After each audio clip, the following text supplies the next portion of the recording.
Selamat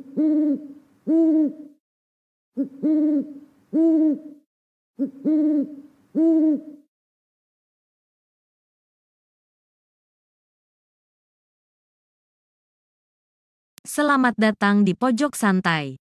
Sebelum Anda mendengarkan audiobook ini, kami menginformasikan bahwa channel ini adalah review audio dari buku yang ada di Indonesia. Untuk membaca keseluruhan buku ini, kami menyarankan membeli buku aslinya di toko buku kesayangan Anda, baik offline maupun online. Keberadaan channel ini dimaksudkan untuk membantu Anda mendapatkan pengetahuan dari buku-buku kesayangan Anda. Jangan lupa untuk subscribe, like, dan komen.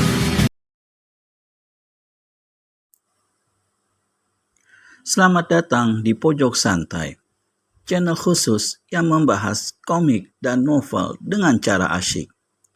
Seorang pengawal raja yang masih muda, si Manconet, mendapat giliran diinterogasi oleh para pemberontak.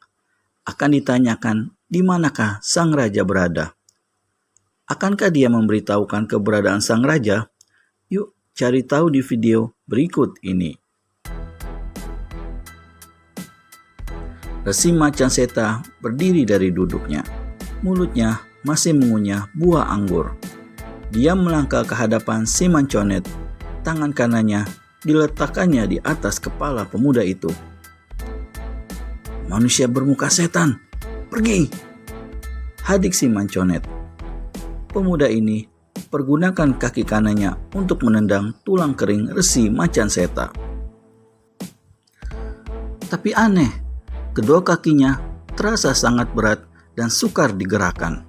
Sementara itu, kepalanya yang dipegang terasa panas bukan main.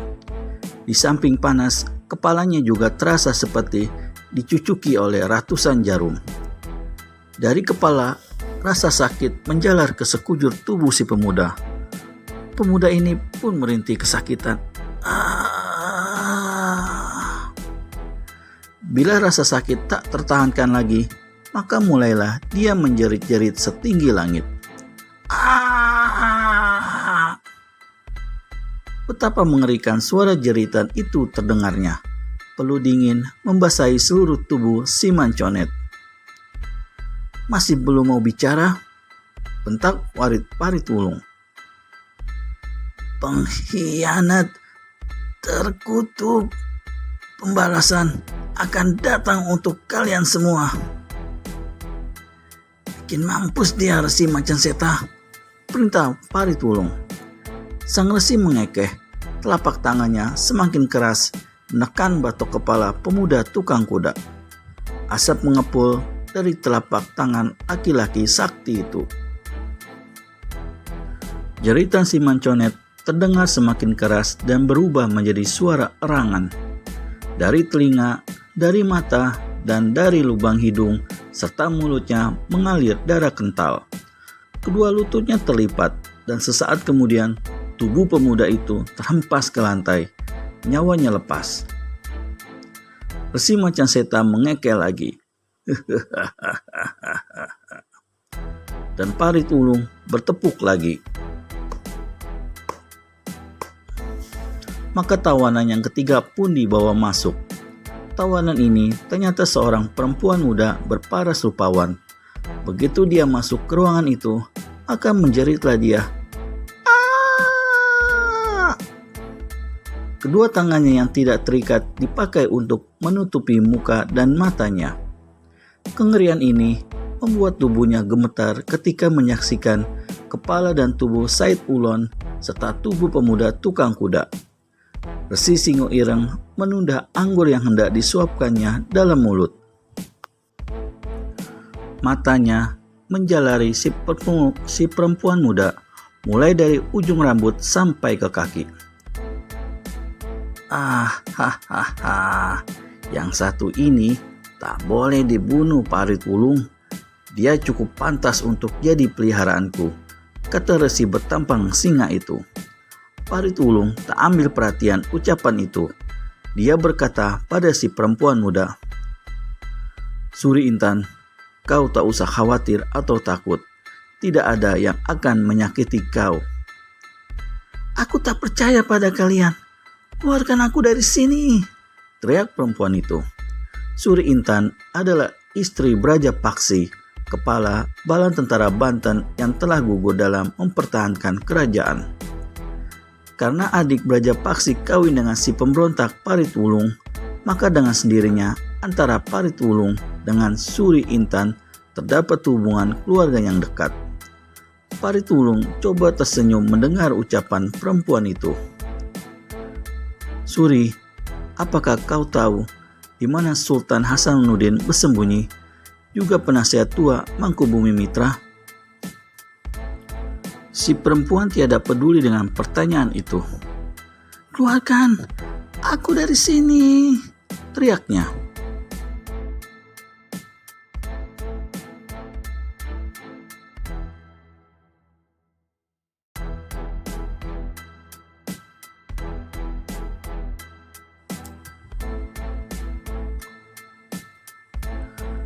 Dewiku manis, kata Singo Ireng mengetengahi.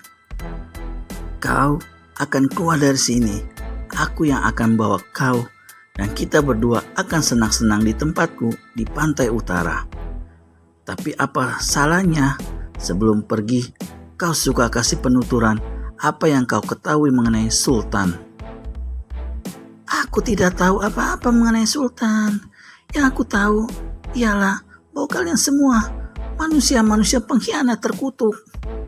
Balasan Tuhan akan datang kelak atas diri kalian. Bicaramu hebat sekali manisku, kata Singo Ireng. Dia berdiri dari kursinya sambil melangkah mendekati Suri Intan. Dia meneruskan, aku suka pada perempuan-perempuan yang pandai bicara. Dia berdiri 2 langkah di hadapan Suri Intan. Bola matanya berkilat-kilat memandangi perempuan berparas rupawan itu, lalu dia berpaling pada Paritulung. Aku yakin betul, katanya pada Paritulung. Perempuan ini pasti tidak ada dusta dengan keterangannya. Dia tak tahu apa-apa tentang Sultan. Paritulung, biar aku minta diri saja siang-siang untuk membawa dia ke kamar sebelah. Singo Ireng, jangan ribut soal lampiaskan nafsu saja. Kita harus cari dulu Sultan Hasanuddin sampai dapat. Yang bicara ini adalah Macan Seta, kakak Singo Ireng. Sudahlah, menyauti Singo Ireng. Itu urusan kalian. Aku sudah letih. Tubuhku pegal-pegal. Perempuan ini pasti lihai sekali memijat. Bukankah begitu Dewiku? Dan Singo Ireng mencubit dagu Suri Intan. Tua bangka hidung belang, memaki Suri Intan. Tangannya bergerak hendak mencakar muka Singo Ireng. Tapi sekali cekal saja, maka perempuan itu sudah tak bisa berdaya lagi. Lepaskan aku, lepaskan. Suri Intan meronta sekuat tenaga. Entah cekalan Singo Ireng yang kemudian agak kurang ketat, entah karena rontakan Suri Intan yang memang sangat keras, maka perempuan itu berhasil melepaskan diri dari cekalan Singo Ireng. Kemudian secepat kilat dia lari ke pintu, tapi nyatanya pintu dikunci dari luar oleh pengawal. Dalam bingung dan ketakutan, sementara itu Suri melihat Singo Ireng mendatanginya dengan menyeringai dan bola mata berkilat-kilat, sedang hidung kembang kempis. Singo Ireng, biarkan dulu perempuan itu, bentak Macan Seta. Sudah diam sajalah Seta, menggerendeng Singo Ireng. Sekarang kau terlalu banyak ribut. Nanti kalau aku lagi asyik, kau dobrak pintu kamar dan minta diberi bagian. Puh. Singo Ireng maju ke muka dan ulurkan tangan. Jangan jam aku, teriak Suri Intan. Dia lari seputar ruangan dan Singo Ireng mengejarnya. Mengejar dengan tertawa terkekeh-kekeh. Manisku, kenapa mesti main kucing-kucingan? Tampangku memang buruk, tapi nanti kalau kau sudah rasakan bagaimana pandainya aku di atas tempat tidur, kau akan ketagihan. Suri Intan semakin kepepet ke sudut ruangan. Tiba-tiba terjadilah hal yang tidak diduga oleh Singo Ireng dan siapapun yang ada di ruangan itu. Suri Intan melompat ke samping dan membenturkan kepalanya ke dinding ruangan. Semua orang yang ada di ruangan itu sudah biasa dengan segala macam pemandangan maut, sudah biasa melihat kematian manusia. Tapi mendengar suara beradunya kepala perempuan itu dengan dinding yang sangat keras, menyaksikan bagaimana kemudian Suri Intan terkapar di lantai dengan kepala rengkah berlumuran darah, semuanya sama menjadi merinding bulu tengkuknya. Suasana di ruangan itu seperti di pekuburan sunyinya. Kesunyian itu kemudian dipecahkan oleh suara macan seta. Aku bilang apa, Singo Ireng? Kau lihat sendiri sekarang. Apa kau masih bernafsu terhadap perempuan itu? Singo Ireng tak menjawab. Diputarnya badannya, dia duduk kembali ke tempatnya. Dan seperti tak ada apa-apa, dia mulai lagi mengunyah buah anggur yang terhidang di atas meja.